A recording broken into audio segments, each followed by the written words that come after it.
আসসালামু আলাইকুম প্রিয় খামারি ভাই ও বন্ধুরা, আপনারা যে যেখান থেকে দেশ এবং প্রবাস থেকে আপনারা যারাই আমার এই ভিডিওটি দেখতে পারতেছেন, আমি সবাইকে জানাই আন্তরিক শুভেচ্ছা এবং অভিনন্দন। এই যে আজকে আমি একটি ঘাসের জমিতে এসেছি, এই ঘাসটার নাম হচ্ছে ইন্দোনেশিয়ান স্মার্ট নেপিয়ার ঘাস। এই ঘাসটি গরু ছাগলের প্রিয় ঘাস। এই ঘাসটি একবার রোপণ করলে কমপক্ষে 5 থেকে 6 বছর আপনারা অনায়াসে গরু ছাগলকে খাওয়াতে পারবেন। এই ঘাসটিতে পাতা অনেক বেশি হয়ে থাকে। এই ঘাসটি নরম ঘাস।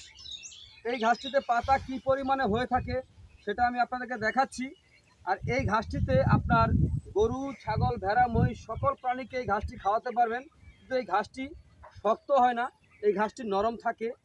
এই ঘাসটি খাওয়াতে কোনো মেশিনের প্রয়োজন হয় না। তো আমি এই ঘাসটি দেখাচ্ছি আপনাদেরকে কি পরিমাণে এই ঘাসটিতে পাতা হয়ে থাকে। সেই একটি ঘাস আমি তুলে আপনাদেরকে দেখাচ্ছি।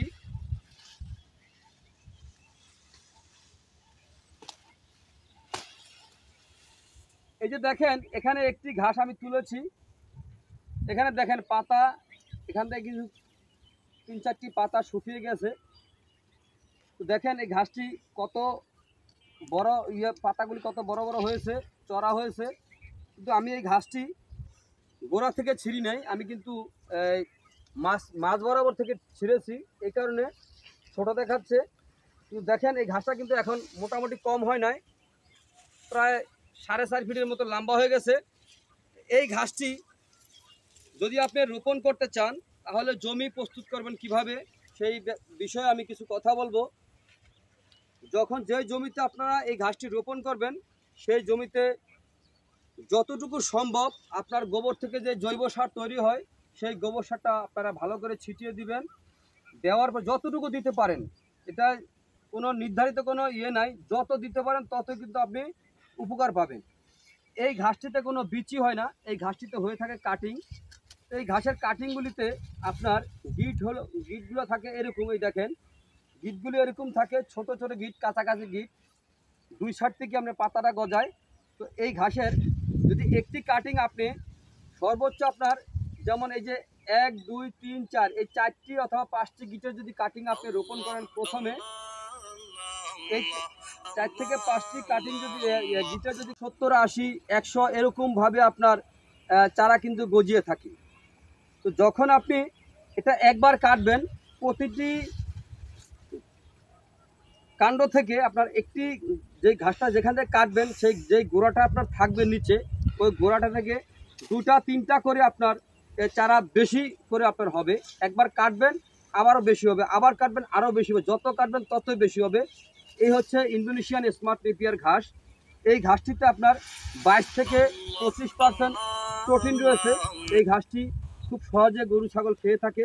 এই দেখেন এখানে কিন্তু একটি ঝোপের মধ্যে কি পরিমাণে ঘাস হয়েছে দেখেন। আমি কিন্তু এই হাত দিয়ে ধরতেছি, তারপরে কিন্তু এই ঘাসে রয়ে গেছে। দেখেন এত বড় বড় একটি ঝোপ, এই একটি ঝোপের মধ্যে কিন্তু অনেক ঘাস থাকে।